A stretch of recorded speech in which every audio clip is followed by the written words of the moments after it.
Good evening. And if you're just tuning in live, you're listening to 105.3 FM out of Mississippi and 107.7 FM out of New Orleans, Louisiana, to UFO, Paranormal, and United Public Radio Network. And this is the Angel Rock. I asked for your patience. Hello, Julie Jean Bassett.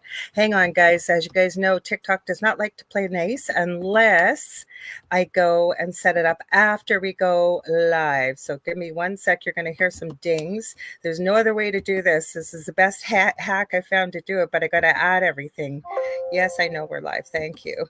Give me 1 sec, guys, and we'll go through the rest of the intro while I get this set up here. And there's no other way to do it until I go live. So you guys just get a little bit of patience, please. As you guys can see, we have one of our fellow hosts here. Very good friend of mine. I love her dearly. Kerrilyn Shellhorn from Spirit Switchboard on Fridays at 6 p.m. to 8 p.m. Eastern Standard Time. I'm going to do a little bit of my housekeeping. Just let me get this guy out of the way. We'll set up TikTok quickly, and then I'll go through my whole little intro. Oh, of course. Well, if Roku continues to not play nice, you guys will add it on your YouTube. Kerrilyn will see, because it's not playing nice. So give me a sec. My computer is not behaving itself. So give me a sec here. Where are you? Timing on TikTok sounds like you've won something. I'm a winner. What's that? The chiming sounds like you've won something. You know. I know. Okay, we're on TikTok live now, but that's the pain in the butt with it, because there's no other way. I've tried it. I worked on this for weeks, like this thing, and finally I can watch the live. Let me see, so I can say hello to people over there. So thank you for your patience, everybody. Like I said, this is the Angel Rock. A little bit about myself. My name's Lorilei Potvin. I'm a Canadian psychic medium, crystal Reiki energy healer, Akashic Records practitioner, spiritual teacher, and mentor. I'm also a registered nurse. I'm a budding. I know that Julie Jean Bassett says I'm not, but I am budding animal communicator. I'm well versed in NDEs, or near-death experiences, having had one as a toddler, and I've also studied them professionally and personally for over 40 years, and very well versed in the paranormal, as is Miss Kerrilynn. I always say I never went looking for it; it found us, and we've shared our story on the Travel Channel's Paranormal Survivor, Season 4, Episode 9. Now, if you guys like what you see, please like, share, and subscribe. Tell all your friends and family. It's not all just UFO-y and paranormal stuff. There really is something for everyone on this network. I think we're up to 40 hosts live on the network, so we stream multiple shows daily, 7 days a week. You know, when we're not streaming live, the archive server kicks in and picks shows randomly over the last 25 years. So there really is something for everyone. However, we do broadcast to every country in the world, but 80% of our listening or audience is listening only. So I always say, if you can't see us, you can't join the conversation. We'd love to have you join us. So how you're going to do that, there's many places to go join. So I'm going to try and rattle them off quickly. My Facebook profile under Lorilei Potvin. We are streaming to psychic medium Kerrilyn Shellhorn. We're streaming to the network's YouTube channel, which is UFO Paranormal and United Public Radio Network. We are streaming to my YouTube, which is Lorilei Potvin, or it's the Angel Rock with Lorilei Potvin. We're on the UFO Paranormal and United Public Radio on Twitch. We're streaming to the Angel Rock on Instagram. Now, you guys over on Instagram, the comments do not get integrated with the rest, so I'll pop back and forth and try and say hello, but don't think we're ignoring you, because if you've been to this show and my second show on Thursday night, the thing at the foot of the bed with my good friend and medium, David Hansel, at 7 p.m. Eastern Standard Time, both of these shows are very audience participative, so we'd love to have you join the conversation. And if you want to watch us on TV, you can watch us on the network's Roku channel, which how you find it, you're going to go to the channel store, type in UFO space P as in paranormal, and there's a drop down list. We're about the third or fourth one down, and that's when you click on it says UFO Paranormal and United Public Radio Network. We are also streaming to TikTok, on my TikTok actually, which is the Angel Rock, and I think it's also under Lorilei Potvin. I want to give Michelle Wilfong a huge shout out. She is my moderator over there. She does an incredible job. I seen her here already when I was glancing at the chat, so I want to say thank you to her. Check out her channel, by the way, on TikTok. She's got a haunted apartment, and she definitely posts quite regularly over there. Now, I'm going to read my guest and good friend's bio, because she never brags about herself, and I love bragging about her. So I'm going to And I apologize, you guys. I'm still sick with the flu, so don't mind. Hopefully, my voice is going to hold out. I took NyQuil. NyQuil wakes me up, if you could believe it or not. So, Kerrilyn Shellhorn is an internationally, and she is, respected Canadian psychic medium who shares her intuitive gifts to help bring healing and closure to the lives of her clients. Kerrilyn is committed to helping her clients who are struggling with their grief. She also utilizes her connection to the other side to offer guidance for life direction and management. Kerrilyn shares tools to empower her clients with their own connection to the other side. She's also an incredible teacher. Kerrilyn is determined to show people that interaction with spirits is a normal part of our everyday lives. She is the host of her own show, Spirit Switchboard podcast, right here on UPRN. Like I said, Friday, 6 p.m. Eastern Standard Time. And the author of the ebook, Stepping Through the Door and Into Your Purposeful Life. Welcome, Kerrilyn. Hi, Lorilei. I'm so glad. Should we say hi to everybody? We got everybody. Yes, there's so many people in the chat. Okay, let's say we got Julie Jean Bassett. I always give Julie Jean Bassett a shout out, and I'm going to do it again, you guys. She's an incredible animal communicator. She's helped me with my animals. She's my animal communication mentor. I took her course. She's already run it a couple times, and I highly recommend it. And I want to say we're going to try and go live over the holidays once the big day is here on the 25th and do some animal readings and maybe some psychic readings. I need to practice my animal communication, and she's agreed. She's also an incredible shamanic practitioner. I had a session with her that was life-changing. So please check her out at juliejeanbassett.com. We've got Heidi Gall. The archive shows, because Julie Jean Bassett's been on your show a number of times. So those archive shows, if anybody's interested in listening, would be there as well too. For you to and we should tell them how to find the archives, right? Anywhere where talk radio or podcasts are carried, YouTube. It's on my backed up, I think, on my Rumble. I didn't go to Rumble tonight because I wanted to stream to your platform because I don't have a big following on Rumble. So YouTube, there's lots of places to find it. So thank you for that, Kerrilyn. We got Heidi Gall. Let's see, everybody's just saying hi. We got Howie O'Dell or Ed O'Dell. We got to give Howie a huge shout out. He is a big supporter of our network here. He has his own network, the Riff Nation Network. He has an incredible show himself called The Orion Effect. And he has the most amazing co-hosts that Kerrilyn and I just adore. You just popped in the chat, Miss Ron Harris. She's in the chat. Let me go down. I got to find her in here. Hang on. I've got to go way down here. Hang on. I'm missing her probably. God almighty. Where are you? Where are you? I want to find you. Rhonda Harris. There she is. I'll highlight her. Finally. Hello, Rhonda Harris. She's amazing, you guys. Kerrilyn and I just adore her. We still need to have our movie night one of these nights. Okay, going back up. So you guys make sure to check out the Riff Nation Network and Howie's shows. I don't want to miss anybody. We've got Donna Ciarda. Hi, first time here. Longtime fan of Kerrilyn. Well, welcome.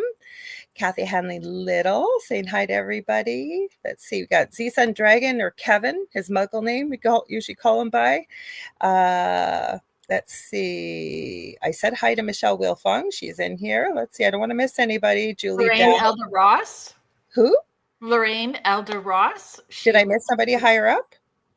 I think so. I saw Lorraine Elder Ross say hello. She's okay. I don't want to miss anybody. So you call them out if I miss them, Kerrilyn. Go ahead. Okay. So we got, like I said, Kevin, Julie Dow, Shane and Tommy Johnnings is here. Hello, ladies. Kim Lorraine, I did miss her. See, here she is right here. Love Kim Sage. She said, good evening, Lorilei and Kerrilyn. I met Kim on your show. She's awesome too. We got Keith Ottersberg. Hello, Keith. Keith's been on the Angel Rock before. Let's see, Debbie Schmoley's Keith here. has his show with the Rift Nation Network as well too, called The Otter's Den, every second Monday with Joni, our good friend Joni, as well. Thank you for calling that out. Let's see. Banter with Richie B is here. I know he's a friend of yours. I haven't met him yet, but hi, Richie. Yeah. So Richie's got his podcast, Bigfoot Banter with Richie B on YouTube. Please like and subscribe, follow. He does boots to the ground, you guys. He goes out squatching in his back 40, takes you guys along for the ride. So sometimes you see things that he's, it's in the moment. You are investigating with him. So lots of good stuff that he's got going on right now. And Richie's just got new merch that dropped. Well, I'm so glad because you're going to put your peeps out here too. We got Michelle Olivier saying hi from Calgary, Alberta, Canada. We're both that's where my son. Yeah, that's where my son. That's where my son is in Calgary. Oh, well, Calgary's in the house. Hey, let's see. Oh, we got to highlight this one. Psychic medium, Kerrilyn Shellhorn, one of my favorite humans. Merry Christmas, everyone. We've got, I should highlight that. I meant to. Sorry. I'm not on my game tonight, guys. You're going to have to forgive me. We got Sue Ross. Judy Thompson is here. Donna Victor from Cambridge. Oh, Michelle Olivier says first time here too. Well, welcome. We got some first timers tonight. And Keith said thank you to you for calling out his show. I will try to memorize that, Keith. And I see you in the chat. Richard Minix here. Hi, Richard. I haven't seen you in a while. Nice to see you here. Carol Robinson. Let's see. Did I miss anybody? I don't think I did. If I did, shout us out again. Just go ahead and say hello. Let's say check out Instagram. We got William Holmes over on Instagram. Hello, William. And TikTok people are we got Tina Gamboa. Got a few people just popping in and out there. So welcome. If you guys have some questions or comments, feel free to jump in the chat and join in because I'll be popping back and forth between TikTok, Instagram, and here. Well, that's very sweet of you, Richie. He says your hat's on point. That's all that matters. Let's see. Wait, Carrie Smith says it's her first time here. Well, welcome. Got Sherry Fisher. Oh, Iona Me. Now you're going to find out why you haven't heard from me, Iona Me. She's a friend of mine over in the UK, so it's late over there. So thank you for joining us. I've been sick all week, so that's why, because she's running the most incredible law of attraction and creating a vision board and whatever. And I'd signed up for it and I ended up getting sick. Oh, so no. sorry. It's the right time for it though. Or not the right time for being sick, but the right time for a vision board moving into the new year. That's what when she was on the show a couple of weeks ago, that's what I told her. Like, what a perfect time, because everybody does it in January. And I said, what a great time to do it in December to get all geared up for the new year and get your ducks all in a row, if you will, and get ready to start manifesting. And then Diane Miller says, hello. So we were talking about what we were going to talk about tonight. And you asked me a really good question, because you and I are kind of on board with, I think, with pretty well most things that we talk about. Yeah, I don't think I think so too. But the thing is, you said to me, what do you think? Do you think a spiritual awakening and a Kundalini awakening are different? And what were your thoughts? And then I'll jump in there. I've not done anything that is to the book. Like taking out a spiritual book where it says this is how it plays out is not how anything has ever played out for me. And I know that when I had taken my first, I've only taken Reiki 1. And the only reason why I felt pulled to take the Reiki was it felt like that's what everybody did when they started on a spiritual journey. Like everybody takes the Reiki 1 first. Right. And I took crystal Reiki. Yeah, it's kind of like that safe landing spot everybody starts off with, right? And yeah, so I was having so many experiences, and they were talking about with your breath work, eventually you'd be able to get to that spot. And I said, I don't know, I'm already there. Like when I take that breath in, it just kind of, I can feel it hitting here, that third eye section, top of my crown. It just rolls down my spine and back up. Like I just do that breath and I'm there. And yeah. No, but I'll give you, I'm going to look it up so that I know what it is, and so do you, but what the textbook, oh, you're not going to let me open it. My phone, I swear to God, I've had because they talk about the Kundalini energy being painful or leading up to. Yeah. And but I've heard too that like some people go a little cray-cray if they're not ready for it. Well, and that's just it. Okay. And I think that's why you and I get along so well, because I'm of the firm belief that basically what you believe. Well, it's what you perceive becomes what you believe, and it becomes your reality. Now, that's from Spirit, not from me. But so if somebody believes that they've had a Kundalini awakening and it needs to be painful because of what you read. So AI here says a Kundalini awakening is a spiritual experience that involves the release of dormant energy within the body, which is believed to be the source of creativity, spiritual gifts, and divine feminine energy. The word Kundalini, or sorry, Kundal, sorry, I haven't got my glasses on, means coiled snake in Sanskrit. But so I was on a really deep healing journey before I took the Reiki course. So maybe that was part of what it was too. Like a lot of accountability, like in forgiveness and energetic cord cutting. And I was doing a lot of stuff already prior to that. And inner healing. But you get where I was going with it when you'd agree too was I have run into people that said, oh, I had the most life-changing Kundalini awakening, and when you ask them to describe it, they explain that it's tons of pain, and it was especially through the back of the neck, out through the top of the head. Now, I know I've had a spiritual awakening too, knowing what energy feels like, but it didn't feel that way to me. And I think we're on the same page that I think it's what we label it, because as human beings, we need to label things. Like, for example, somebody was talking in a live, I was just watching. Go ahead. I'm a non-labeler. I'm a non-labeler too, because there was this person was talking about they had had a negative experience. I won't get into it, but the point is their likes had stayed on their page. They've been on social media and an influencer at 666. They took this as the most evil, awful sign, and that, you know, this impending event that had happened to them, this was a sign. And I was so glad that there was a panel of 4, and somebody had said, don't look too deeply into the signs, because it is what you make it. Like, you could look up Friday the 13th. Pardon? Like Friday the 13th. Yes. Or 111. I remember somebody once told me that 1111 is one of the most evil, darkest signs ever. And I was like, what? This was years ago.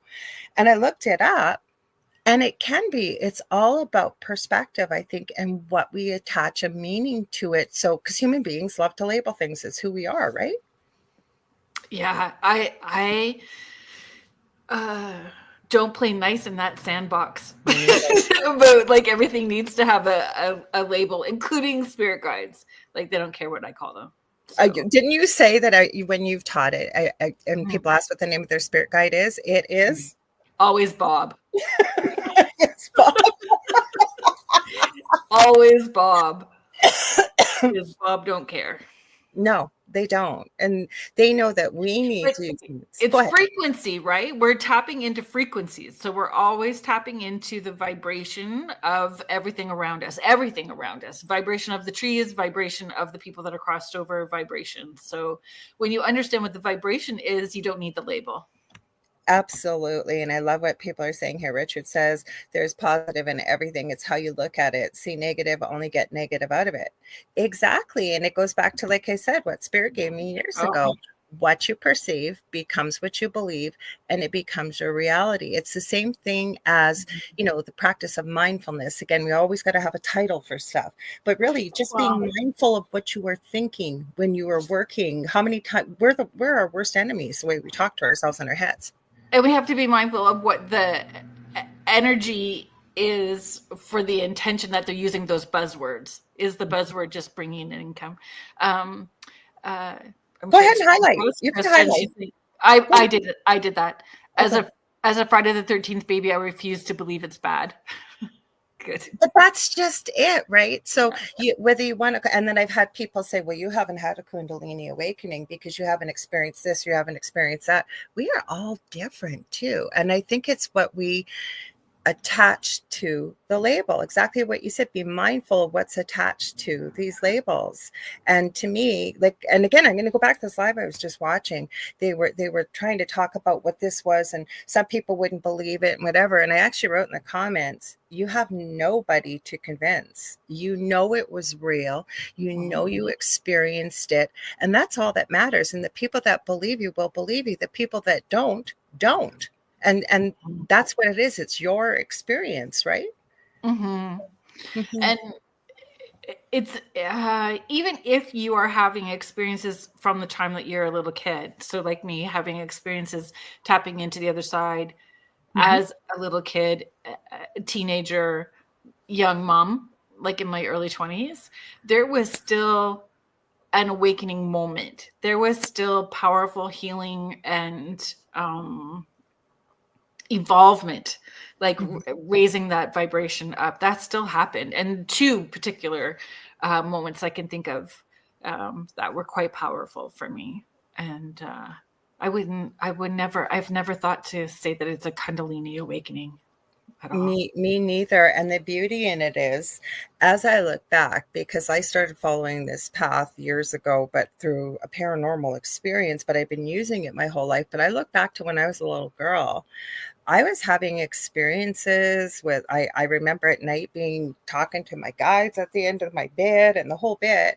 But the beauty in a child when you're doing this, you don't need to label it. You just take it for what it is, right?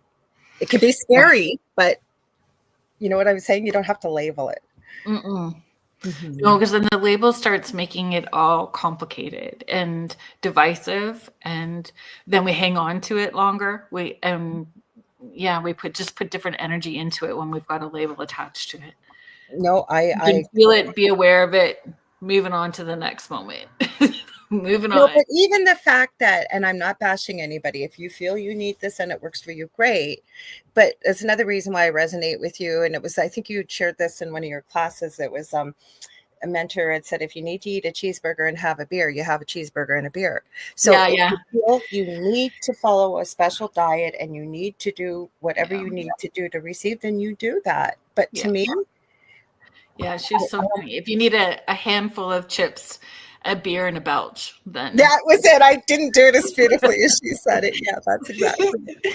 And it will shift and change because if you're paying attention to like your higher self and your intuition and your body's giving you that information, you'll just shift and adjust, right? Like but people, we've never been taught to listen to that inner guidance that we have. I believe we do, and we can connect to, as well as your body will give you messages and you can ask your body. Go ahead. Sorry. No, I agree. Like that's, I think, why people, maybe I'm going to rephrase that. I'm going to roll that back in.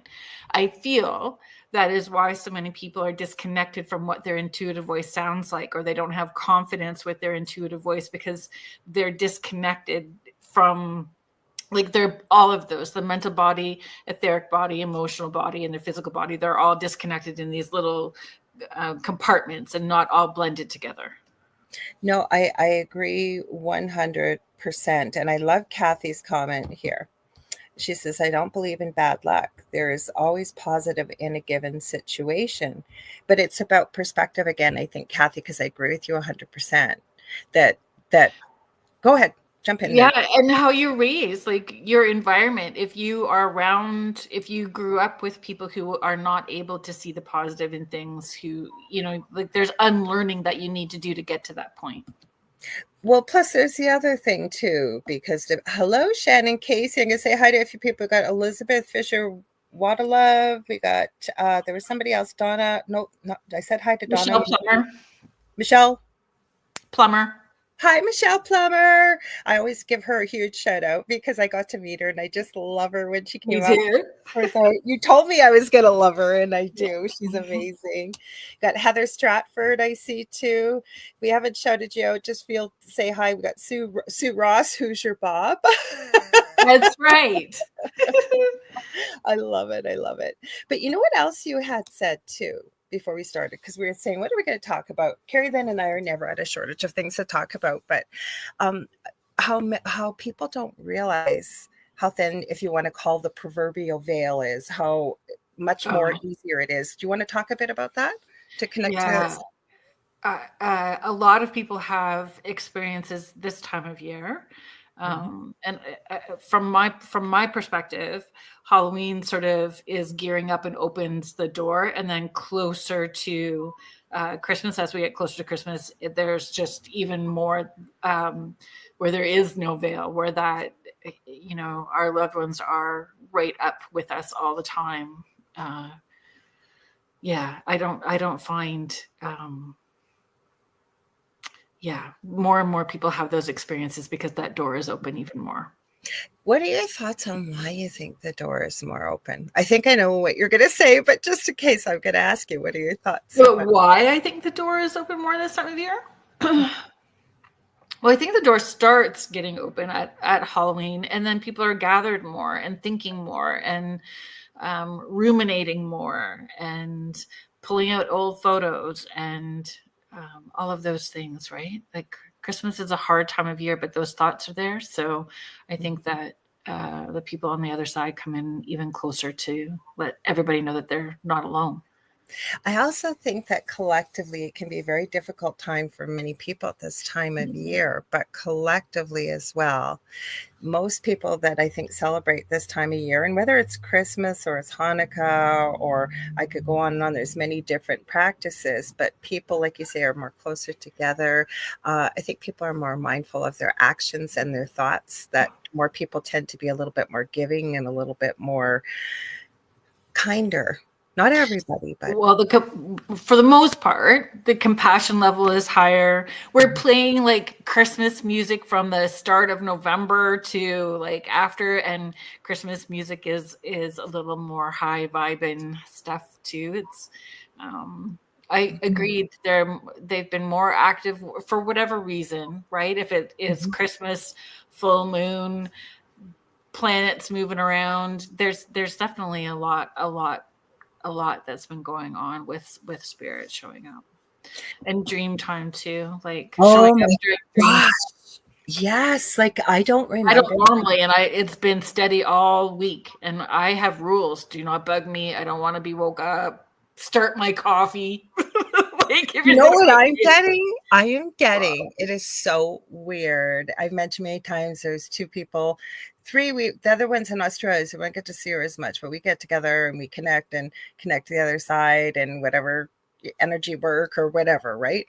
And the weird thing that's been happening to me, and it's been about over the last week, and I don't usually remember my dreams, but it was literally like having conversations with people that are no longer in my life for whatever reason. You've grown apart, you've moved away, like, but back to the time, like when it kind of ended the relationship, almost like closing open doors, if you will. Like there was no hatred, there was no anger. And then also being given visions of like I'm in a room somewhere looking, like observing of different things going on around the world. I'm getting goosebumps as I'm telling you, it's crazy.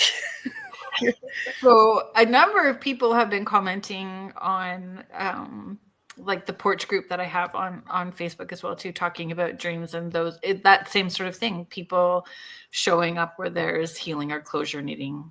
That's exactly dream time for sure. And regardless of us doing this full time, like I had reached out to Kim Sage and asked if she would help me with the session, because I needed some validation. We can get in our own way, even, if it's personal stuff, right? So having those outside people that we feel comfortable and safe with to be in our energetic space to help us out with putting some of those connections together. Yeah, like Connie says, dreams have been exhausting. I feel like I haven't slept. And I saw some of my loved ones. One of them was a message about a death. Interesting.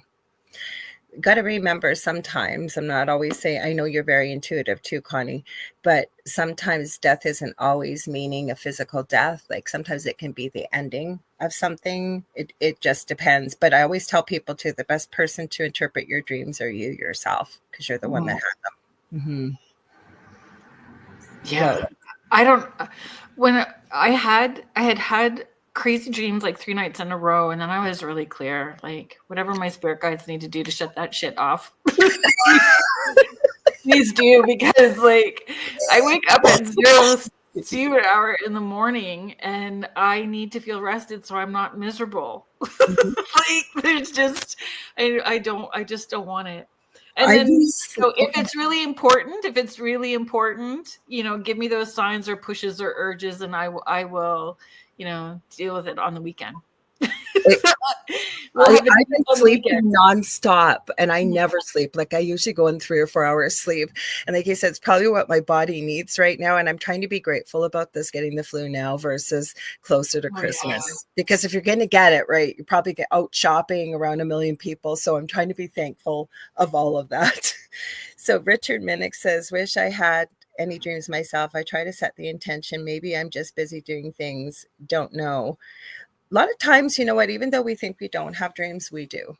Because I'm one that doesn't remember a lot of my dreams. So and I even will wake up in the morning and I have a notebook by my bed and I'll hear spirit say, you might want to take notes. And oh no, I'll remember. And the minute my feet hit the ground and I'm off and running, I forget. Or lots of times I don't remember any dreams. I would have swore I didn't have a dream, but we do.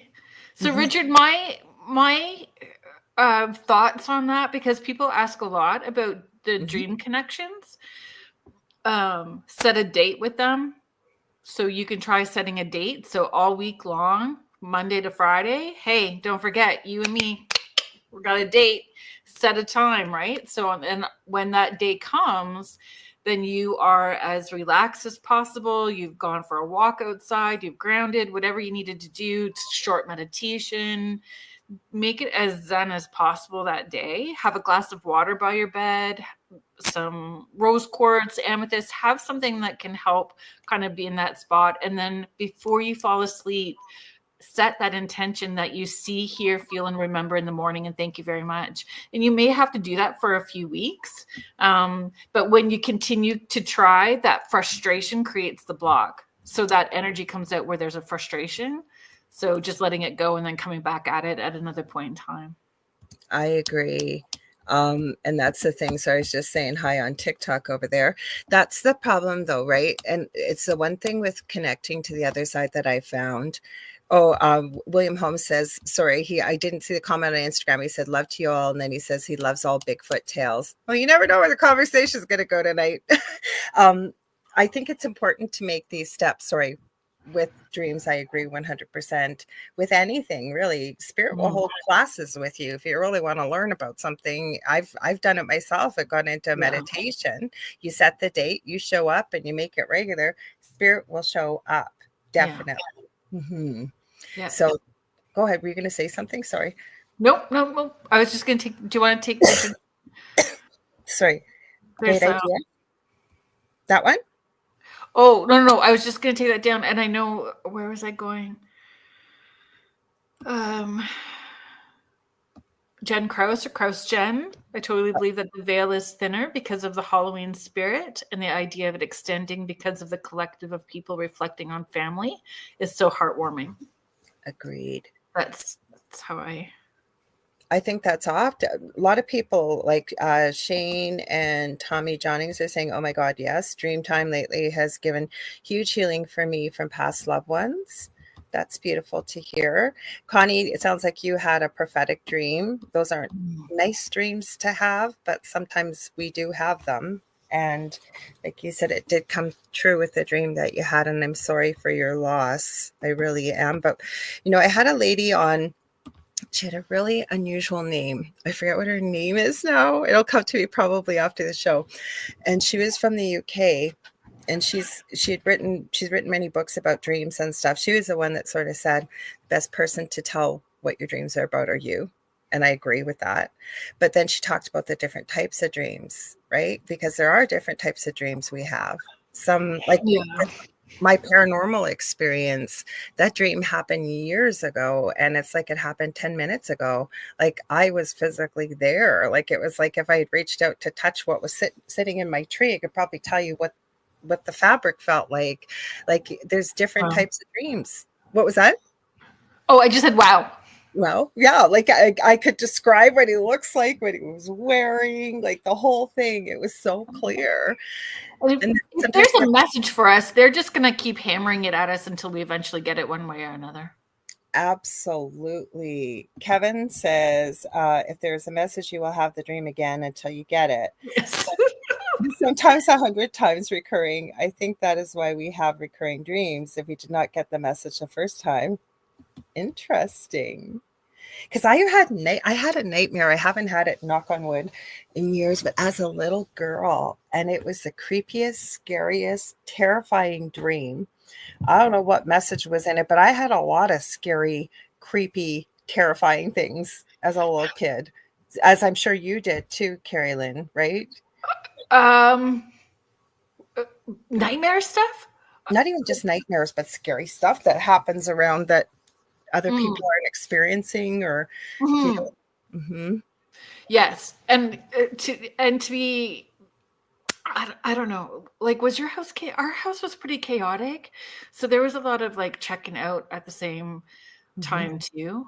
So I found when my kids were small and they were so close together in age, then I was having really interdimensional stuff going on because they were like little conduits at the same time too. So there was a lot more happening when they were smaller, I found, than when and maybe I just don't remember, because there's been snippets that are coming to the forefront over the last couple of years. So, I'm sure that there's more that I haven't remembered yet. I guarantee that there is. Yeah. Mine were when scary stuff, anyway. Sorry, go ahead. As far as scary stuff. No, mine was when I was little. And I remember I said to you before you went back, we just had no time. We were going to go visit the space at that old house I told you about. I can remember I was like 3 to almost 4. I had my first paranormal experience. This would have been back in about 1969. And as far as I know, the house is still standing. But back then, when my parents were renovating it, my mom steamed off 37 layers of wallpaper to get to the plaster. That's how old this house was. Wow. So I had experiences in there. Then when we moved to our new home, and it had never been lived in, it was built right from the ground up. That year, I've been there a couple months, and it was for about 6 months every night. And I didn't know about the paranormal, didn't know about 3M. I would wake up and be completely unable to breathe. Like, couldn't take a breath in, couldn't take a breath out. And I was terrified to go to sleep. Wow. Never found out why.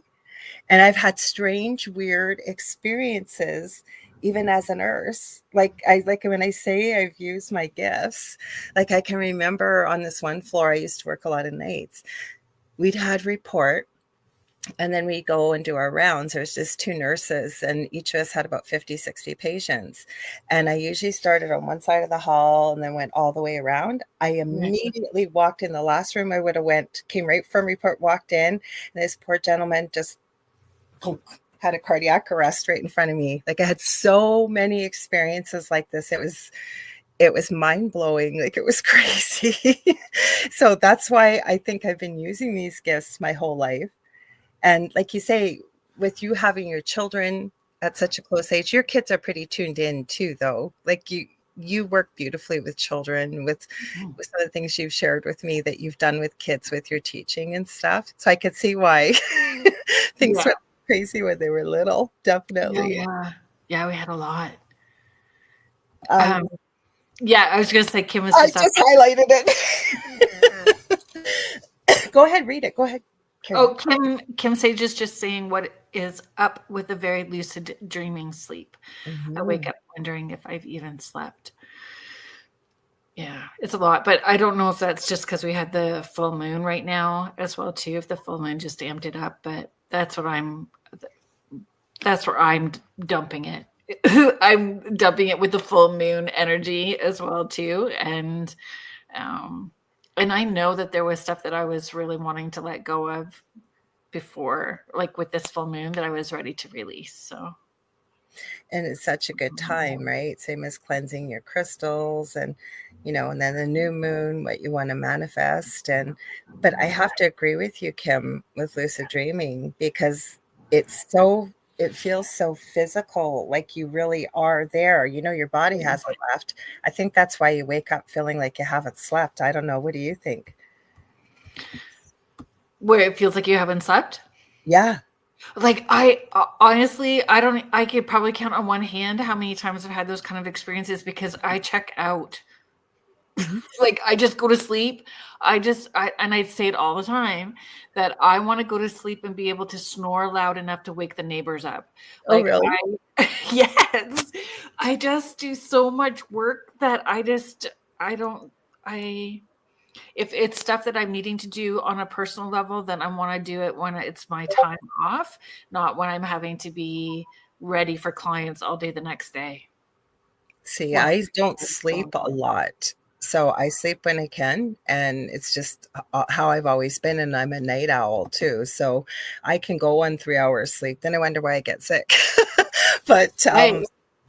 well, it's true. You need but I'm a really light sleeper, like, especially ever since I've had children. I've been always a light sleeper. I hear anything and I'm up like I am. Someone comes in my room, I can have a full conversation with them. And I know I've had the conversation. I know what I've said, the whole bit. Like I hear it like immediately. Wow. And for me, the lucid dreams were when I was taking big steps forward as well too.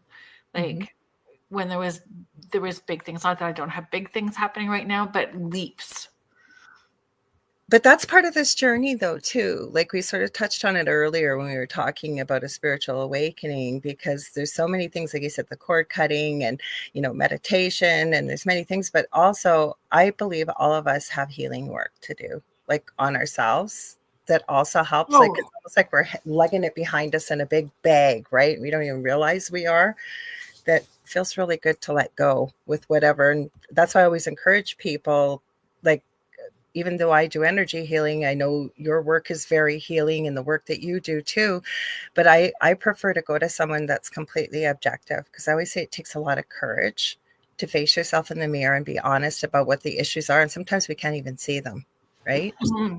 Well, it will matter the clarity of the messages, the clarity of your connection, the confidence that you have with it, what level you're actually getting to. Like, personal accountability is so important. Our spiritual hygiene is just as important as our physical hygiene, all of that stuff. And it isn't,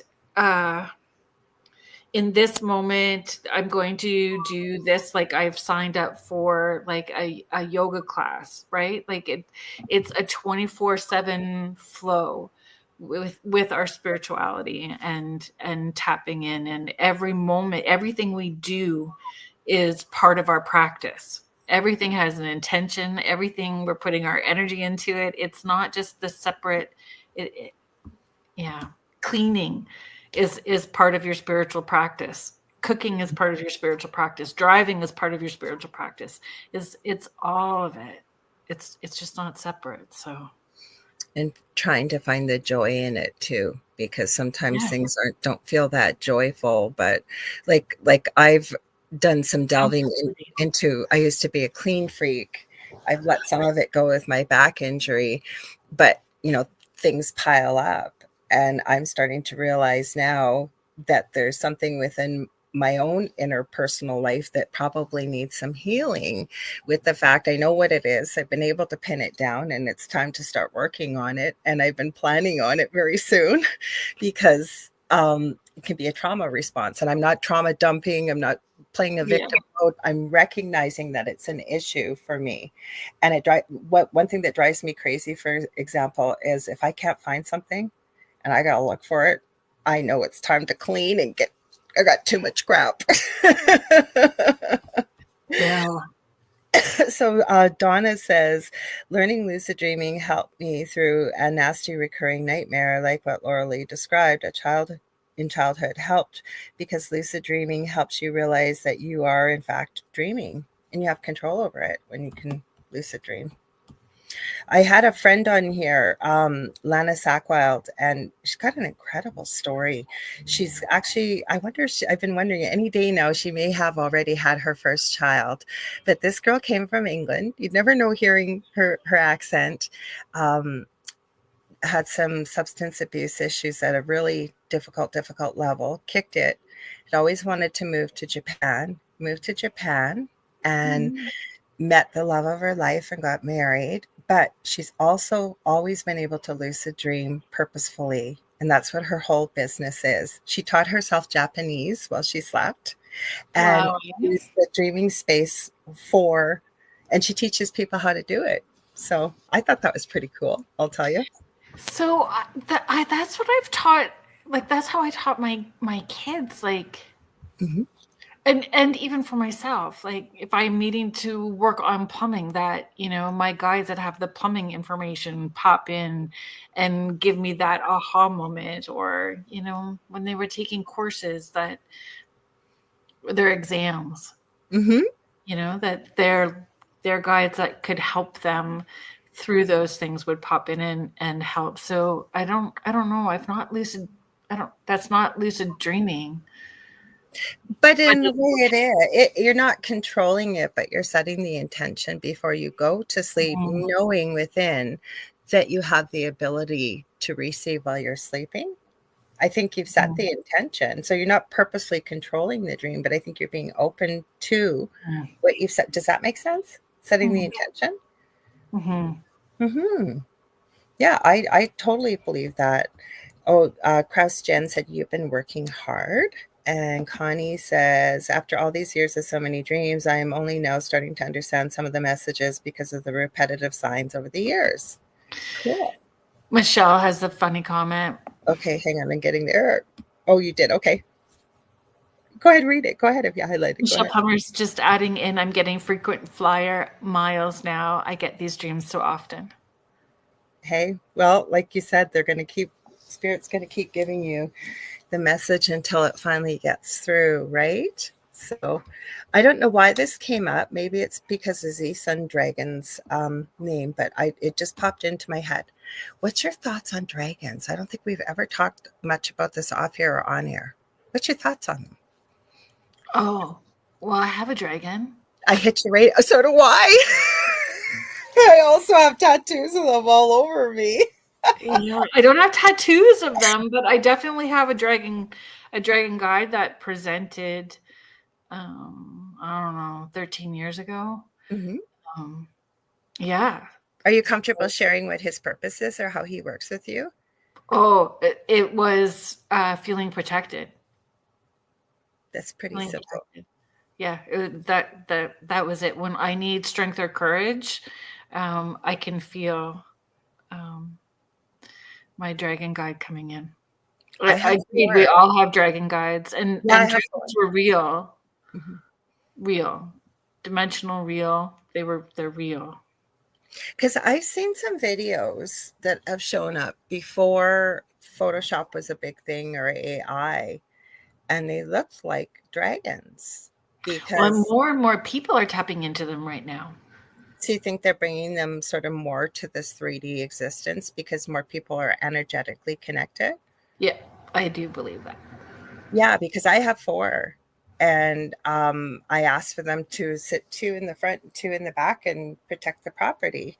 So, Rhonda says, Kathy Hanley Little says, we all have dragon guides. Rhonda says, I have a dragon guide as well. Kevin says, hello, I have a sun dragon, magical totem spirit guide. And then he says, yes, Kerrilynn.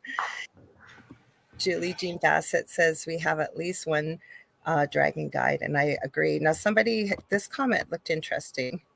This Hi, is Christina. From Christina. Do you want to read it?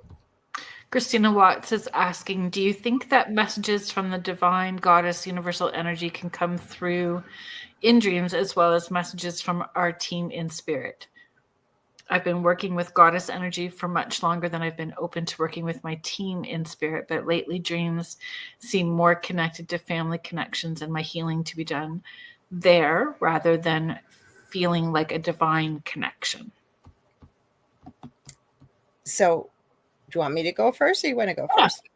Yeah. Okay, so yes, I totally agree that can happen. And again, what I'm going to say, if it doesn't resonate, that's fine. But to me, if you're finding that it's helpful and it's useful, does it really matter where it's coming from? Because for you, the goddess is who you feel you connect with, but that doesn't mean that the goddess isn't part of your team either. right? If you're finding you resonate with it, it's helpful, it's meant for your highest good, or whomever the message is coming through for. And I think it's meant in love and positivity, that I don't think it matters how you label it. I don't know what's your thoughts, because I think you can get messages that way. For sure you can get messages that way, and they'll work through living people, and there's just so many different ways of receiving messages. Mm-hmm. And if that's your truth, yeah, then that's what it is. I literally wrote this because we're all healing at different times. We're all vibrationally different people. We're all having different experiences, and we just have to honor that, right? Like, I think the other side too will use whatever way is most acceptable and understandable for us to get the message. I really do. Sorry, I've got a bit of a delay, so I apologize if I accidentally talk over you. Because what I was I was watching a live before we went live, and this person had what they felt was a very profound spiritual experience. And they were stating about how, people think you're crazy if you talk about it, or, people won't believe them. And I just wrote in the chat and I said, it doesn't matter if people don't believe you. You had the experience. It was real for you. You received some important information that you've just shared that is completely life-changing to you. And those that are going to believe you will believe you. And those that don't. You don't have to convince anybody if it's real for you. And for this person, it made a really positive, life-changing, like they literally were glowing from the last time I had seen them live. Go ahead. It's part of showing your divine team that you trust. And you're going to ask or act on that relationship, or act on the information that you're going to get. And it's beginning that dance. And the more that you do that dance, the more, hi Tina, the more magical life is going to be. And you don't have to it's high intention, low attachment, have no expectation to any of those end outcomes. It is just trusting what that truth is for you, and rolling with it. What I was starting to say before, and it was about 10 minutes ago, and I lost my train of thought, but we were talking about kind of flow. I forget what it was pertaining to, but it's the same way with messages from spirit. And I can remember when I was trying to define all this, and, years ago, like you've had this with you your whole life. I've had experiences, but never quite connected them to everything till kind of, say 20, 25 years ago for me. And the point is I think the more that we try to force it, and I think I was talking about listening to our bodies, the more we try to force it, I think the harder it is for us to grasp. But it's literally like what you just said, being open to it and trusting. It's almost like the proverbial, you jump and the net will appear kind of thing. Like you have to start trusting.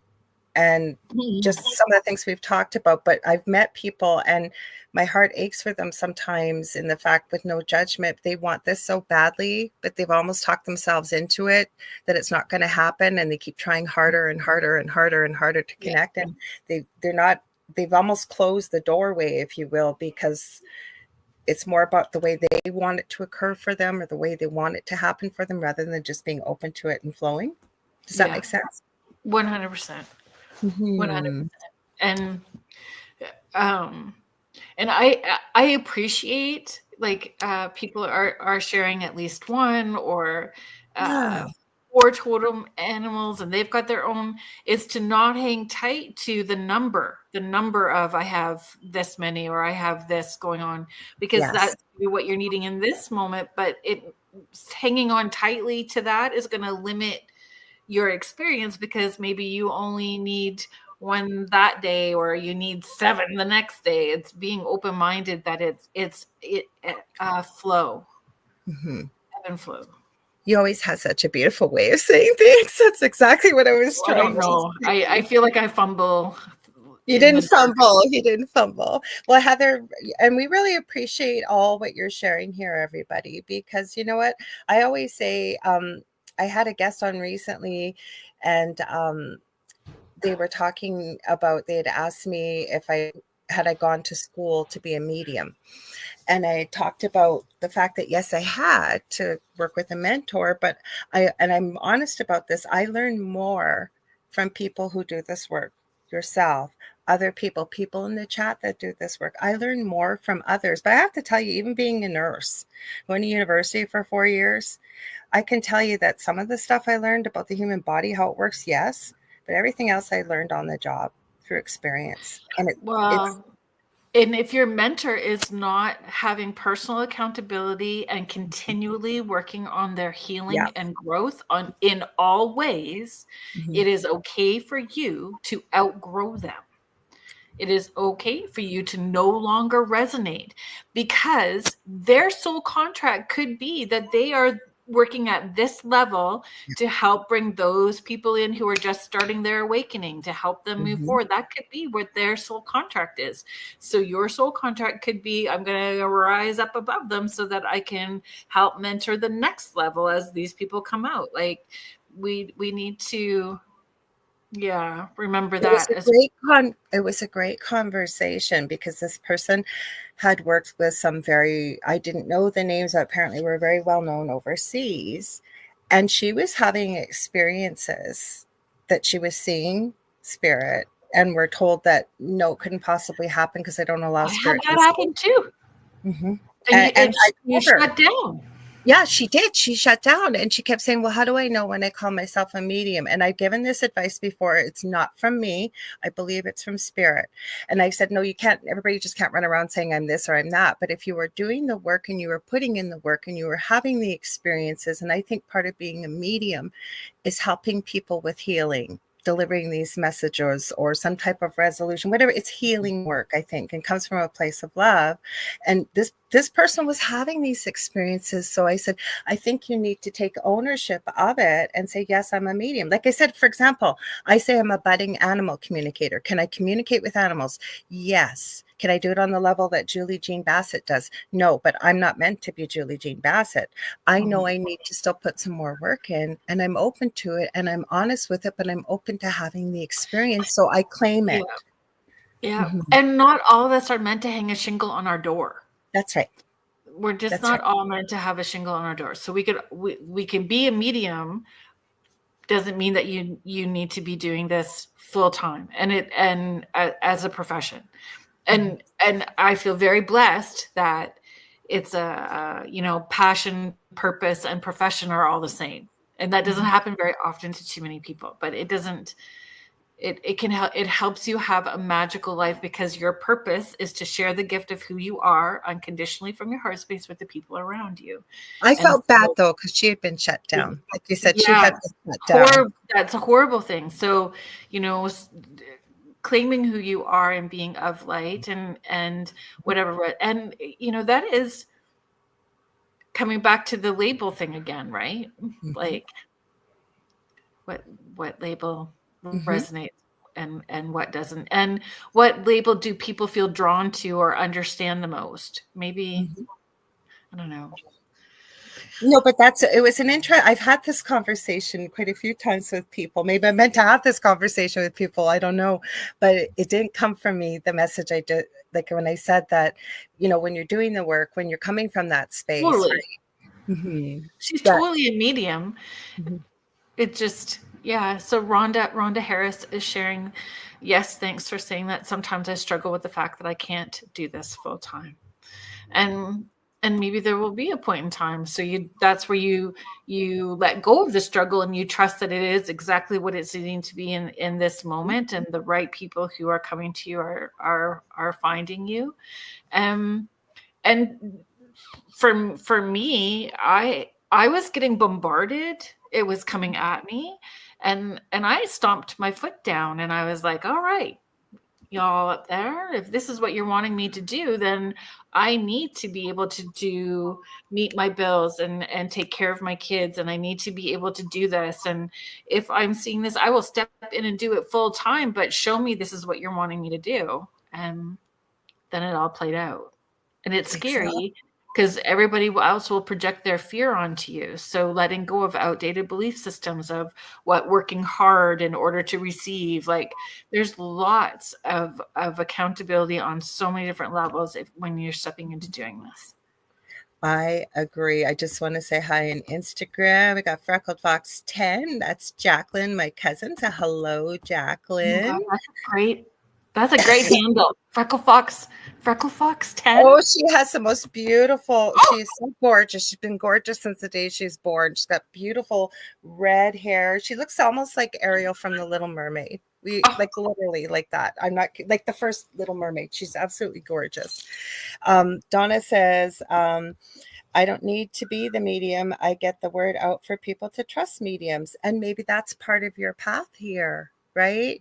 And then you get, what a mentor said this to me once years ago when I was first starting this path. And they said, what other people think of you is none of your business. And at first I went, of course it's my business. I don't want people to think awful things of me, because I never got what the meaning was, right? We're each here on our own path, and we're here to do certain things. And what other people think it's none of my business. Not everyone's going to like me. I'm not going to get along with everybody. I try to, but I'm just saying that that's just the way it's going to be. And we have to accept that. And you do what you're meant to be doing, hopefully from a place of love and in a good space. Yeah. It's the best you can do. Christina Watts also said exactly, it doesn't have to be a profession or have a label to be valid, real, and of service in some way. I love that. That's perfect. I think it's absolutely cool. So pivoting a little bit here, and I know we didn't talk a lot about it, but we are seeing, and Julie Jean Bassett, Sue Ross said, we can't be everybody's cup of tea. Absolutely. But Sue Ross, you're my cup of tea. Okay, you're a good cup of tea. Everybody's a good cup of tea here. You're always a good cup of tea to somebody. Remember that. You are.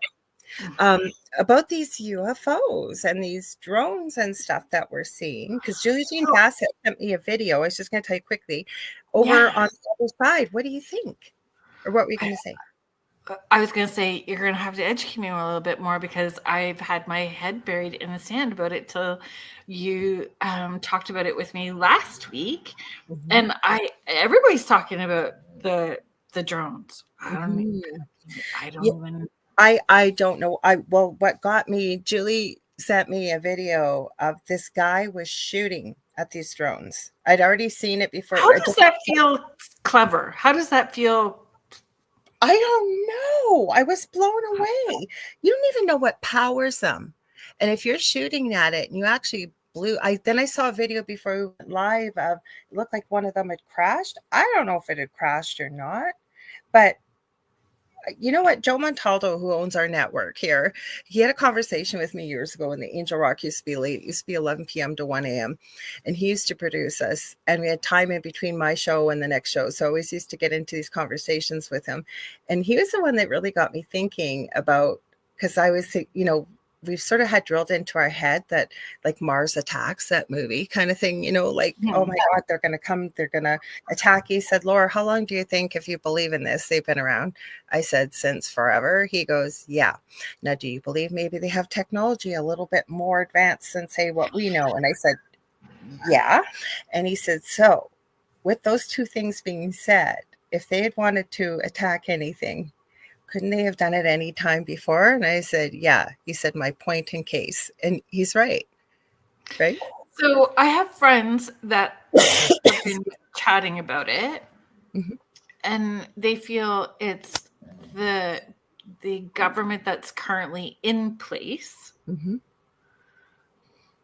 Oh, Kathy Henley Little. Go ahead. She said you have to understand the mind of a Pennsylvania hunter. Okay. All right. Okay, so the government that's currently in place. Creating chaos. Well, it could be. There is a theory out there that there is something called Operation Bluebeam. And I don't know what that is. I had seen something that really resonated with me, And then my partner Della told me about it today a little bit more. But it has to do with things that aren't so positive for humanity, that may be not from an outside source, just human beings making weapons that they shouldn't be making, that they're basically looking for. I don't know. It made sense to me because nobody seems the drones are looking for something with radioactivity, man-made. Oh, so I heard, isn't that over New Jersey or something right now? The radiation's spiked since they had drones as well too. Yeah, so New Jersey is the one everyone's talking about. Let me go to Julie's message she just sent me a little while ago. Hang on, Julie, where are you? I'm gonna have to. Oh, I think I saw her. Julie, Southern California too. Southern California people are seeing them. Julie Jean's just commenting the guy was an idiot. In another video, someone made a comment that was something not to do. Agreed. Well, it's not to do. No, you don't know what those drones are powered with. And the way he was shooting from the video I saw, because I saw Julie's and I saw the one I saw, he looked like he hit it, and it didn't affect it in any way. Oh, Kevin's talking about, was that Thursday night? Laura was talking about the North Star at the time. What's he talking? Because I was talking about it on Thursday night, Kevin. Okay. So I'll just to back up a bit, and then so Thursday night. Now, I've always told my children this. I don't know if you've seen this or not, Kerrilynn, but around this time of year, I think it's Jupiter and Venus or one of those planets that's quite bright, but it gets very bright in the sky around December. And when my kids were little, they've got bad asthma. So the only way to stop coughing if they were ill was to bring them outside. Yes. So I used to tell them that it was the North Star or it was the Star of Bethlehem. I always would tell them. And so it was a big thing. They always wanted to look for it. So I was outside, was it 2 weeks ago, 3 weeks ago, maybe 2 weeks ago. And usually it's off to the left. And it was way over to the right. I was watching this thing. And the way it was interacting, it was so huge and so bright. I even pulled out my star tracker, and I think it said it was Jupiter and Venus over top of each other, but it didn't look that way, and I didn't film it. But I showed this video of there were some strange phenomena somebody saw that was filming it. So what Kevin's saying, I seen some weird spinning 3 lights, blue, red, and yellow, and looked translucent. And Lorilei described it on a recent live that was on the rewatch, so could not comment. I didn't video it either, so Kevin didn't video it either. I don't know what it was. Can I put Keith's comment up? Please do. That was the one I was going to go to next. So, Keith, did you and Joni talk about it on Otterston? I know Joni just did charts about it. That's what I was trying to say, Keith. You said it perfectly. I was trying to avoid certain words. That's what I was talking about. Yeah. So we'll spell the word NUKE went missing in the USA a few years ago, and one went missing in Ukraine recently. Drones are military. They use them to scan for radiation signals. I was trying to say that without saying it, so thank you. You said it very succinctly. That's what I believe has happened. Mm-hmm. Yeah. Mm-hmm. Oh, Keith says he hasn't talked about it yet. We're going to talk about it Wednesday evening on her show. Gotcha. Oh, Julie says she saw. Go ahead. Sorry. I just want to make sure that we can do the shout out if people are wanting to follow along. So on Joni's show. So, oh my goodness, I can't believe I'm having a brain fart. Keith. That's why I know I got to memorize all these. Keith, can you type it in the chat, please? True Crimes Mysteries Beyond the Veil with the Rift Nation Network at 8 o'clock on Wednesday. Did I do that correctly? Love it. We forgot to do our station ID. I always forget to do that. So if you're just tuning in, you're listening to UFO Paranormal and United Public Radio Network. And this is the Angel Rock. I'm your host, Lorilei Potvin. And this is my very special guest, good friend and fellow host of Spirit Switchboard Fridays, 6 p.m. Eastern Standard Time, Kerrilyn Shellhorn. And I've been spelling her name wrong, you guys. Like, I just realized this tonight. And if you guys do want to get a hold of us, I forgot to mention that too. It's scrolling across the bottom with our websites there. So can I put this up with you? Put whatever you want. Go ahead, Keith. So that was what I had heard some rumblings about as well too, Keith. There's also the possibility the current officials are attempting to use this as to state a national emergency to try to stay in office longer. Yeah, I agree. He says you were correct too, because Julie said she thinks there's been some in Illinois, New Jersey, New York, and I think she said California. Yeah, Kathy actually said it too. New Jersey, Arizona, Southern California, Wyoming, Indiana, and Florida. So I don't know. It's interesting. Hi, Lisa Martinello. Welcome.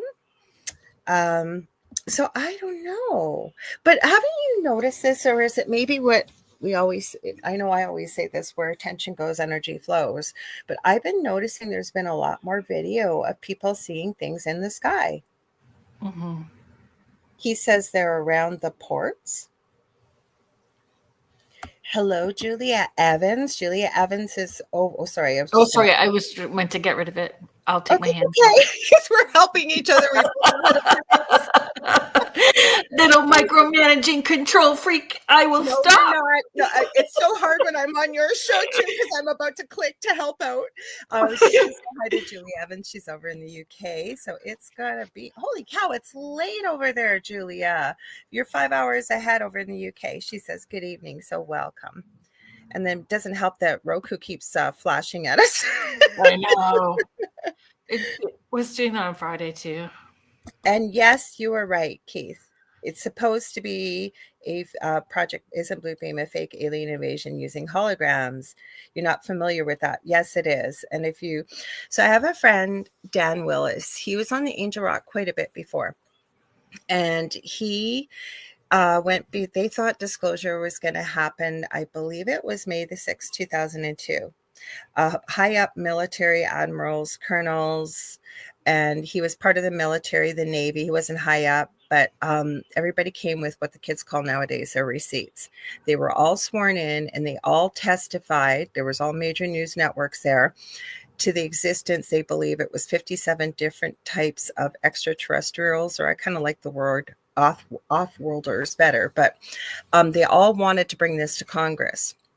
And so they all came and told their story. So he talked about this quite a few times on my show, but he just talked about it, right? He didn't have a video or anything. And he put out a video about a year ago. Let me back up. So all these major news networks were there. So they thought, my God, like it's finally something's going to happen with this. And as Dan told it, basically, if like say ABC or NBC something played it, 15 seconds left of the news broadcast going, some people think that extraterrestrials exist. He, kind of big joke, right? So he put this all together in I think it's about an hour and a half documentary that was all filmed. He's put it all together. There's a purpose why I'm telling this story, of the people testifying to what they saw, what they had with them, kind of thing. And it's called Why the Secret Space Program Will Always Remain a Secret, or something to that effect. And one of them used to work with Werner von Braun, who was part of the NAZI or ZI regime, because I don't know if YouTube will like that word or not.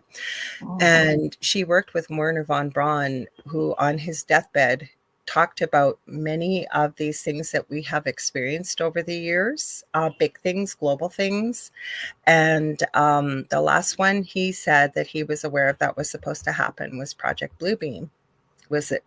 It's exactly what you just said, Keith, that was supposed to look like we had a fake alien invasion. There's a lot more to it, but so I don't know. I don't think that that's what's going on right now. I don't feel that. Anyways, I don't know. Just me, maybe. So Howie says, as for the drones, same issue as it was with the clowns in the mid. Oh, you think so, Howie? Do you remember the clowns?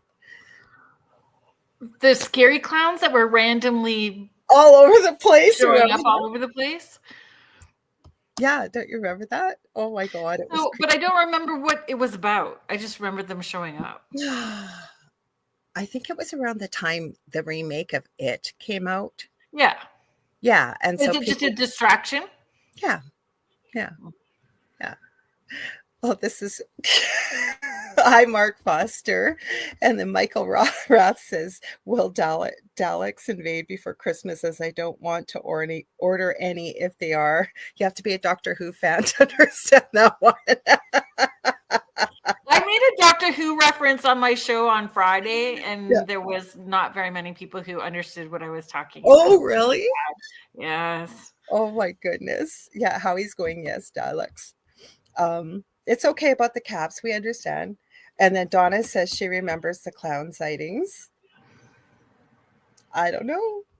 It's got people, like, everybody's talking about it though, right? Everybody's reporting on it. And then you go back to supposedly the 3 aliens or whatever they were that showed up at Bayside Mall New Year's Day 2024 in Florida. Everybody said it's fake. It was this, it was that. And yet I have a clip from Congress a couple months ago talking about it in Congress, and somebody filmed it. And he filmed it from like An old VHS? An old an old projector phone or an old video cam. But now he's saying he's missing now. His name was Fitz, I think. His name was Fitz or something. I don't know if he's missing or not. Exactly, Kathy Henley Little. That's what I was just saying. She said if aliens were going to invade us, they would have done it a long time ago. Exactly. Oh, they're over the UK, Michael Roth says too. And Kevin added, yes, it was with a VHS, and nobody knew what he was filming with, apparently, the equipment that he had. Didn't confiscate it from him. Oh, and how he goes missing. Surprise, surprise. Yeah, I know. And Christina Watts says, my dad loved Doctor Who, and we watched it every week when I was a kid in England. This made me smile. Oh, I'm glad it made you smile. That's good. Well, the reference was about the stone angels, and my daughter did a video in a haunted bathroom at Old Angels Inn in Niagara-on-the-Lake. And when she was recording her video coming out of the bathroom, she's like, don't blink, because if you blink, then the stone angels were coming closer to move. Yeah.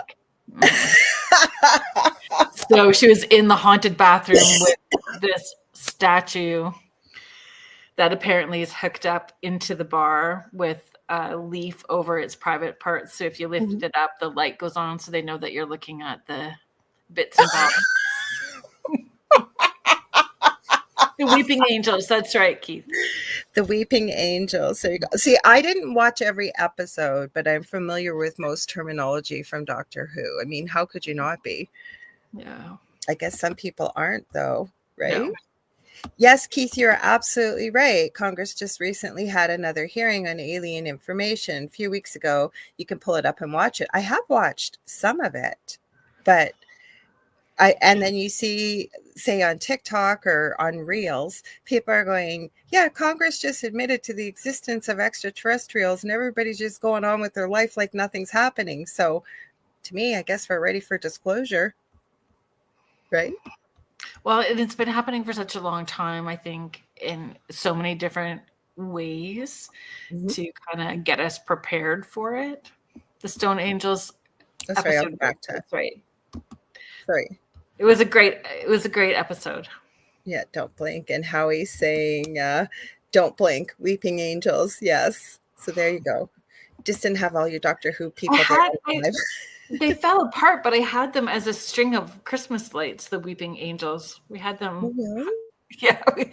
The angels from Doctor Who. So they're all like, ah. Oh, I love it. I love it. Yeah. Merry Christmas. I'm on a Grinch thing. I made this Grinch jacket. I made my Grinch hat tonight too, but I'm on. You made it? Yeah, I made the hat. Yeah.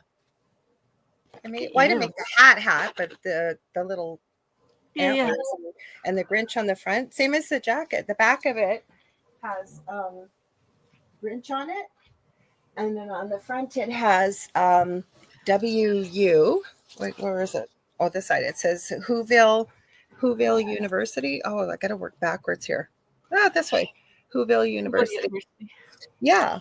I never copy people's work, but there was a girl I like to follow on YouTube. It's called Creative on the Cheap. And she's so creative, the ideas she comes up with. And she said, I don't think I've ever seen anybody make this before. So she said, I wanted to make a Letterman jacket for Christmas. So hers said, was it Christmas University or something? And then Merry Christmas and Christmas things all over. And I thought, I'm going to make a Grinch one. So that's awesome. Yeah. That's so fun. Mm-hmm. So fun. Okay, so Donna says that's because we already knew that we've had visitors, so no one's really surprised, or that they've been here forever. Mm-hmm. The other thing I've been noticing is tons, maybe it's where I'm looking, because I'm always searching out different videos for Thursday night, right? Is a lot of Bigfoot footage. Yes. Mm-hmm. I so agreed. More and more people seeing Bigfoot. But again, is it dimensional? Well, what are your thoughts? I think it's dimensional. I just think those layers between the dimensions is just becoming non-existent. I think it's so thin that we're popping in and out, back and forth. Yeah, because before, when you would see people get footage of Bigfoot, it looked like it had been shot with a potato, always. Like it was literally like it. I believe Bigfoot is interdimensional, but it was so fuzzy. The person's always shaking, and like these people are just going along on hike in the woods, and I laugh, but I tried really hard not to judge because none of us are there in that moment. And how would we respond or act, and would we actually be able to have a steady video? So that's why we need to follow Richie B. Jason Kenzie. I've heard you mention his name. I am going to go to his channel and add him because I love watching, videos. Like you said, when you got somebody doing this and taking you along, it's literally like you're there, right? Yes. Mm-hmm. That's how he rolls. So that, and Jason Kenzie is another one too, that he's done a couple of Sasquatch documentaries. Ooh, so we've got Michael Ross saying, check out Patrick Jackson Sphere's YouTube. His orb research from over 3 years ago is mind-blowing. His filming of them in connection to the paranormal is groundbreaking. Interesting. Howie, I have not heard of Cybermen. You said, I don't think it's aliens. I think it's the Cybermen. Do you know who the Cybermen are? I don't think I've heard that term before. Are we still talking about the orbs or the drones? I guess. Well, we're getting back to Bigfoot because people are talking about orbs. Because Michael then added, I reckon Bigfoot, orbs, etc., are all the same thing, but wearing a different mask. That gives you food for thought. You know what? I got to say for myself, orbs are a pet peeve of mine. And I say this very lovingly, but I can usually tell where somebody is on their paranormal journey by how they feel about orbs. But I will tell you, I was there once myself. So I say this with love. I don't say this with judgment. And I'm not saying orbs don't exist because they do. But I think there's criteria that needs to be met. Thank you, Keith. Cybermen. Oh, of course, robots. I should have thought of that. Right? I don't know. What's your thoughts on orbs? It's another buzzword that gives me stink eye tight butt. Yeah, yeah, that's why I said I've seen them. Go ahead.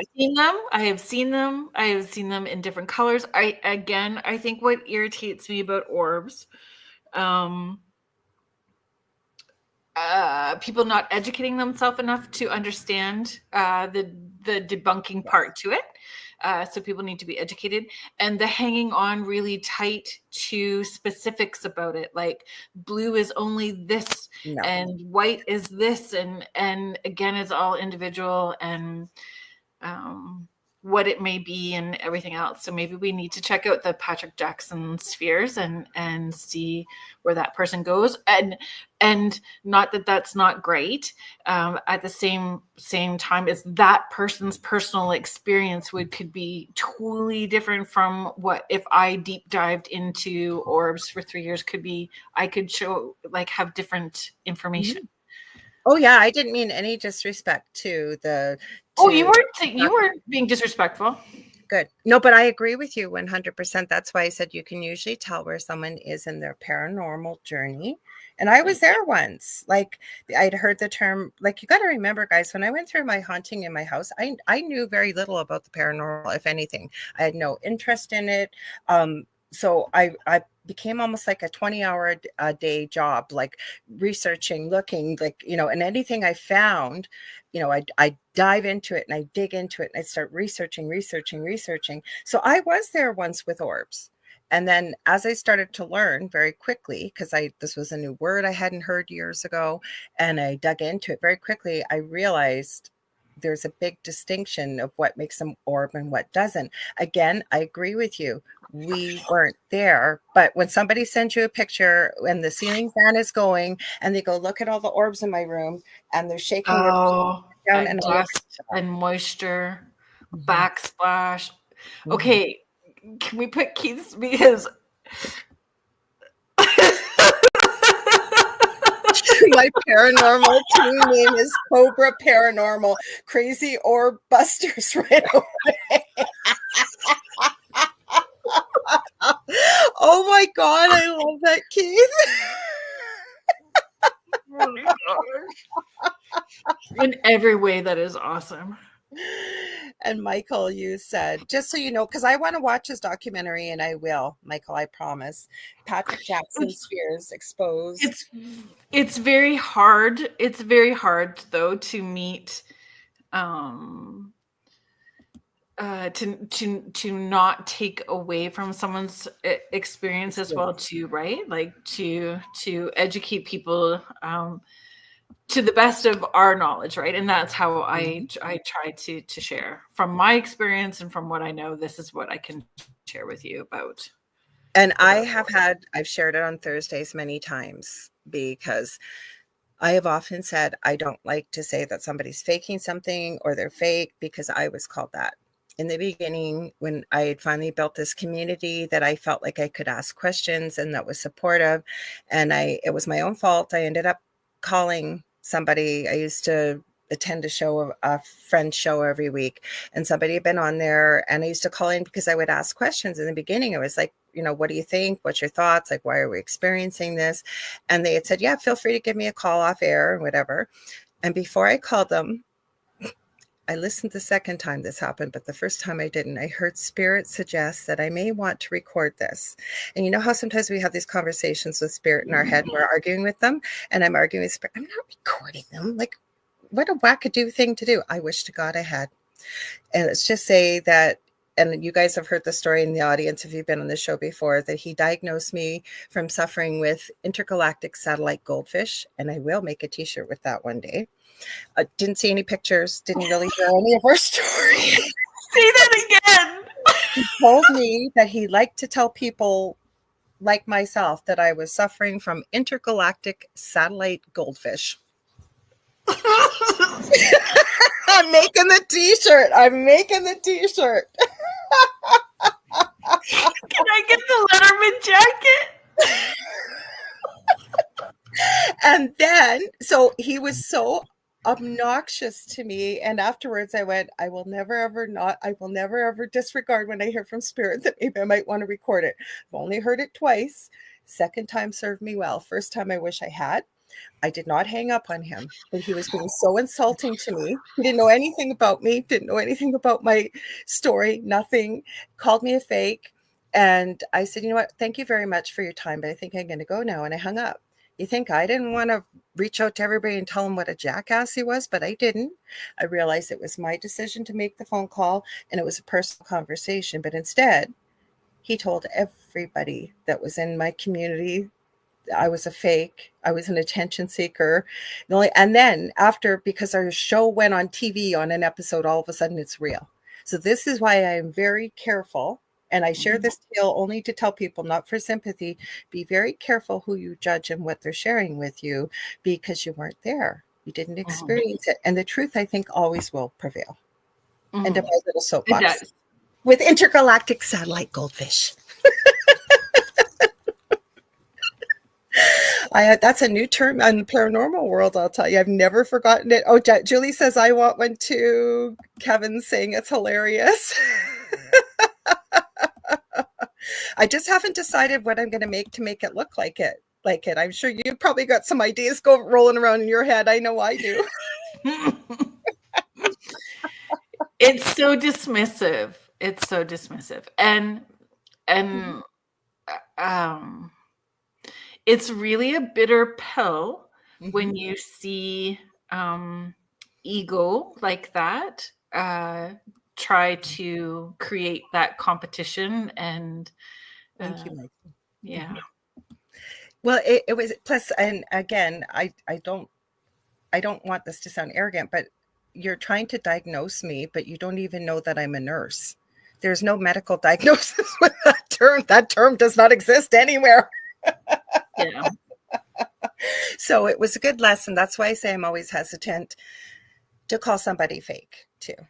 I always try to be very careful because I believe, again, and you've said it yourself too, that if you weren't there, plus I think the truth will always prevail, because especially if somebody's telling the story over and over, if you're not telling the truth, the story's going to change because you can't remember everything that you told. The truth is the truth.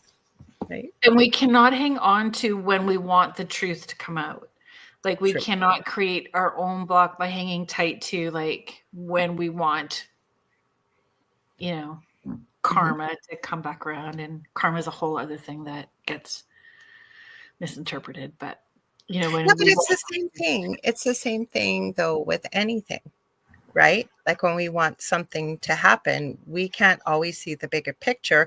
Or like when people were writing in here, and I loved it, that they don't believe there's anything such as bad luck. Well, the thing is, it's all about perspective. Sometimes it takes some time, maybe some healing when something really bad happens. But when you look back on it, as some time has passed, you realize that it kind of needed to happen to bring you where you are now, right? Mm-hmm. I don't know. Everything is so interconnected. It's so interconnected. Mm-hmm. Yeah. No, I'm sorry, Keith, that's happened. I don't think I've been called a fake, but I know that I have been talked about that I do things wrong or I teach wrong. You're an amazing teacher, and I can say that not only because I'm your friend. Okay, like I'm not being biased. You're an incredible teacher. I've taken some of your courses, and you are phenomenal. You have a beautiful way of showing it, demonstrating it, and making it very easy to understand for anybody that would be in that class and be able to connect and have an experience too. I can definitely say that. Thank you. And I'm sorry, Julie Jean Bassett, like, yeah, it again, it's coming from a place of ego and creating competition and creating divide, and there doesn't need to be. No, there doesn't need to be. We're not all here for the same reason, right? And so, again, if you're watching something and you can visibly see strings being pulled and everything else, then yes, you have to use discernment. But if you weren't there, and I always say, just because I haven't experienced it or haven't seen it or been through it doesn't mean it doesn't exist. Like what I've never forgotten. And she's not here tonight, Nicole Thomas Ryan, but I remember we were talking about the Appalachians, and I had mentioned to you off air about Haint Blue, and Dave and I didn't know anything about Haint anything. You go, you never heard of Haint Blue? Do you remember that? And I've never heard of it. Right? Yeah, it's my porch ceiling. Yeah. Well, and then that was a learning opportunity, something new. Same as what is it called? Oh God, is it Huna? I was watching a video, and this person was live, and they were talking. It's based on some of the principles of a Ho'oponopono or insecurities. Julie, yes, definitely.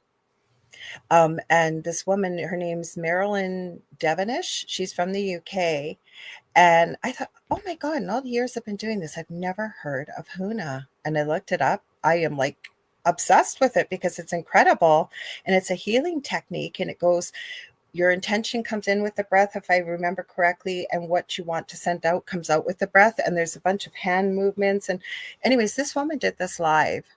Holy cow, could you feel what she was sending? And it wasn't just me. There were like thousands of people in the chat. And she's supposed to be doing it, I think, again on the 22nd. Again, something new, right? But I think we always have to be open to the possibility that we're always learning. Yeah. Mm-hmm. There's new information being downloaded all the time, and at different levels with different people who are meant to teach and share so that the rest of us can learn as well too. Absolutely. Kevin's got your logo. Kevin? Oh, Kevin. Okay, well, I'll put Julie's up first. Julie says, remember, it's not about you. It's all about them and their insecurities and belief systems. And it is, but being honest, and most of us can, and I think especially if we're sensitive, right, we could get 1,000 beautiful, wonderful comments, and one person writes something really nasty, right? That actually happened recently. It wasn't really nasty, but it wasn't that nice. They just tuned in at the last minute on my Thursday night show, and they had written, did she ever let David talk? And it was like, oh my gosh, for about 2 seconds. And I had to remind myself exactly what you just said, right? Because you got to walk the walk of the talk that we do. But that's the one that wounds us. That's the one that we most human beings tend to focus on because it's the mean part, right? Or somebody says something negative. And it's so important to remember that it's not really about ourselves. It's about that other person, what they're going through. So and those opportunities, right? Thanks for giving me the opportunity to remember that other people forgive, show myself compassion, walk away from shit that doesn't have anything to do with me or is not in alignment. Like it's always. But I share things even that I'm going through, so people know. Like, even though we talk about these things, it did affect me for a few minutes, and then I had to remind myself exactly what you just said. Give ourselves compassion. Yeah. So Kevin says, I can see that goldfish with space helmet on and little fin wings flying through the stars. Sorry, could not resist. Don't say sorry, because that's kind of what I was picturing. It's like that Dr. Seuss's it. One fish, two fish, red fish, blue fish. And the fish from there, I could literally see him in the bowl with a little almost bowl on his head too. So I love that. Funny. I absolutely love it. Were you going to say something? No. Let's see. Oh, we got a bunch of people on Instagram. I'm sorry, guys. We got Steven Spencer, 8210. I think I said hi to everybody. People were chatting over here.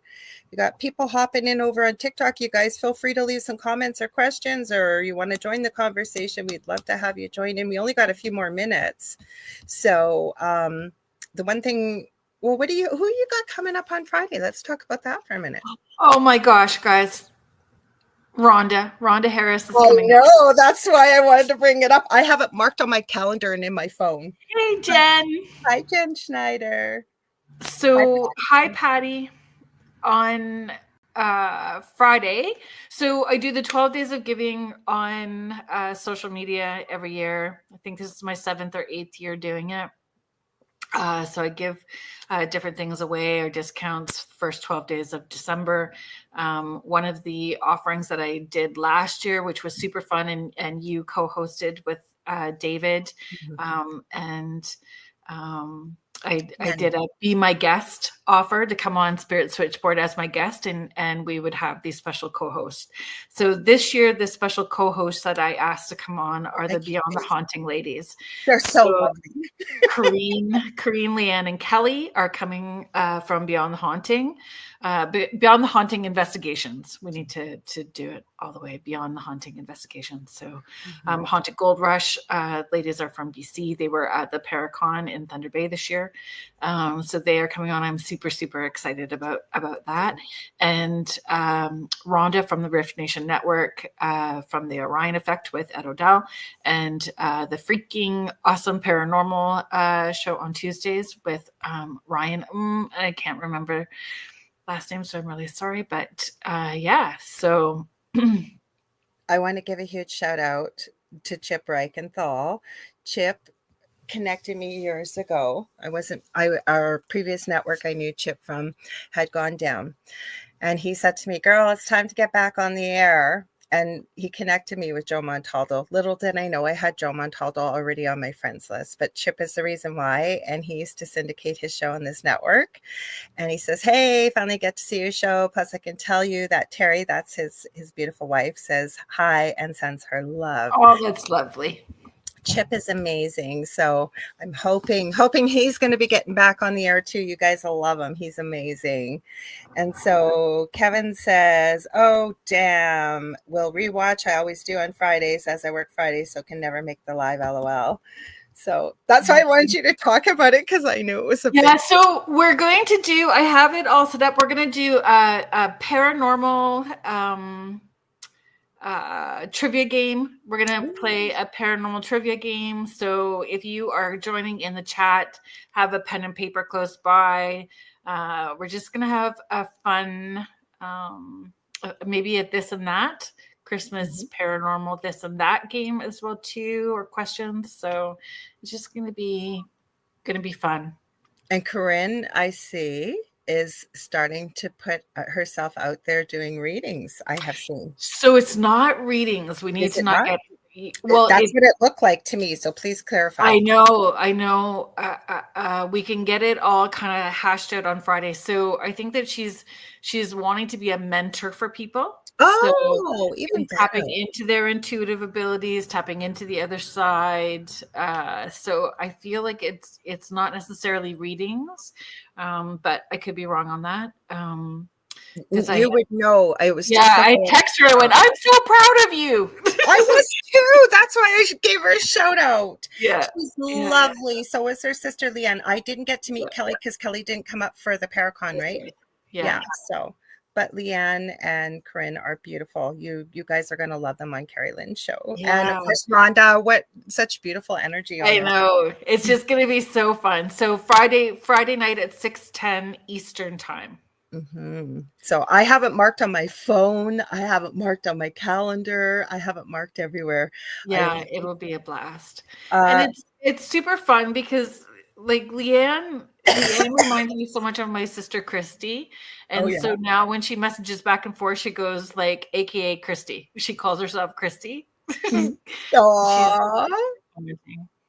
Yeah. So Connie asked, Lorilei, will you be live on Monday the 23rd? You bet your bottom dollar I will be. And I am having back I love her dearly. I've known her for years. I am having Varla Ventura on. And so fun. She just rescheduled. So she's not coming on in March on Spirit Switchboard. She's coming in April. You know what? Something big must have happened because she never rescheduled. So something big must have happened. You're going to love her. Yeah, I'm excited. Because I have her on 4 times a year. Usually when the seasons change, she comes on. You guys, she's awesome. And she always has so much knowledge. I know she talks about, I always remember the sausage stealer. There's the 12 little naughty boys for Christmas or something from over in Scandinavia. She'll go through that and lots of Halloween legend and lore and spooky stuff and Krampus. And so, yes. And on the 30th, you guys have me all to yourself. I did not book a guest because I thought almost the last night of the year, well, the 30th, we're just hanging out. So we get to talk about whatever y'all want to talk about. So it's going to be, I will be here. Definitely. But are you working over the Christmas? Or are you taking Christmas off with your shows, Kerrilynn? I didn't book a guest for the 27th. I didn't book a guest on the 27th. I'm not even sure if I have a guest book for the first week of January. I'm not sure. So I was just rolling with it. Play it by ear. Yeah, I'm going to play it by ear. I wasn't sure if I was going to do the 27th or the 1st and just kind of do a recap of all the fun stuff for the year. We love Adriana. Please, I always get the name of her show. It blanks me every single time. I know it's Appreciating Happiness. Thank you. I always see her name. I can see it, small business on Ontario, but I'm so sorry, Adriana. Thank God Kerrilyn's here. I would have looked it up anyways. You know, Some Mondays at noon. I'm not sure. Yeah, tell us the time, please, Adriana. Write it in the chat. She is another fellow UPRN host. She is amazing. I have not had her on in forever. We're gonna have to get you back on the Angel Rock in the new year, Adriana, for sure. So you guys make sure you check out her show. As soon as she types it in the chat, I will read it out. But we are almost out of time. So tell everybody how they can get a hold of you or anything else you want to talk about, Kerrilyn, please do. The original Kerrilyn Shellhorn on Instagram. I think it's the original KL on TikTok, but there's just one video of my mom laughing at my aunt. I loved it. She was getting. Oh my gosh, me too. I'm gonna work. 1 p.m. 1 p.m. Mondays. Negotiating happiness. And I know this because she popped in with the Small Business Ontario, the other chat, and I blanked then, and then I put it in my brain for like months. And I know you're busy too. So there you guys go. Negotiating Happiness. She has an awesome show. Sorry, go ahead. I didn't mean to cut you off there. No. It's all good.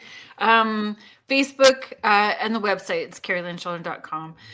So I am doing a mentorship medium course. The information will be coming up soon.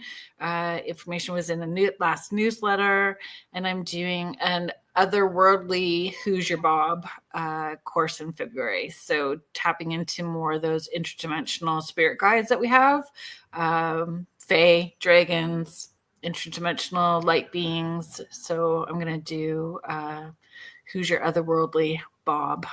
All that information's on the website. I love it. And you guys, if you ever want to get a hold of me on facebook.com/AngelRock. Right now, I have my course that looks like it's going to be sometime in March. I'm going to be starting, and I haven't even named it yet. But when I do, I'm hoping to go to a domain name, and I will have my resin and things underneath there as well. I don't know how I'm going to figure it out, but I am. But right now, that's the fastest way to get a hold of me. Actually, Facebook Messenger is, but I'm on all social media platforms, either under Lorilei Potvin or the Angel Rock. I have 2 groups in Facebook: Paranormal University for all things paranormal, the Angel Rocker Tribe for more things spiritual. And I forgot to mention too, I should have said this first, if you guys are enjoying what you're seeing, please stay tuned. The Light Gate is coming up next with Preston Dennett and Dolly Saffron. Love those two, and they have a great show. Also, don't forget that I'll be back on Thursday with David with The Thing at the Foot of the Bed, 7 p.m. Eastern Standard Time. And don't forget to join our group if you guys have paranormal stories, questions, show ideas, even funny little jokes, anything like that. I noticed a couple people have opened up in the chat on Messenger, sharing NDEs and I think spiritual development. People want to chat about that. How you can find that, though, is you join the Thing at the Foot of the Bed with Lorilei Potvin and David Hansel. We'd love to have you. And David and I are going to start going live in there, I think, in the new year. From time to time, answering your questions, doing readings, whatever it may be. We also share the links to anything we show on the show in there, so that if you're listening and you want to find it, you can. So thank you again for being here, sweetie. I love it. Thanks for having me. Oh, love it. Love it. Anyways, you guys, we love you all here. Thank you for being here. And we will see you on Thursday. Don't forget Kerrilynn on Friday. And I'll see you back on Monday with Farley, everybody. Thanks for being here. Much love and light.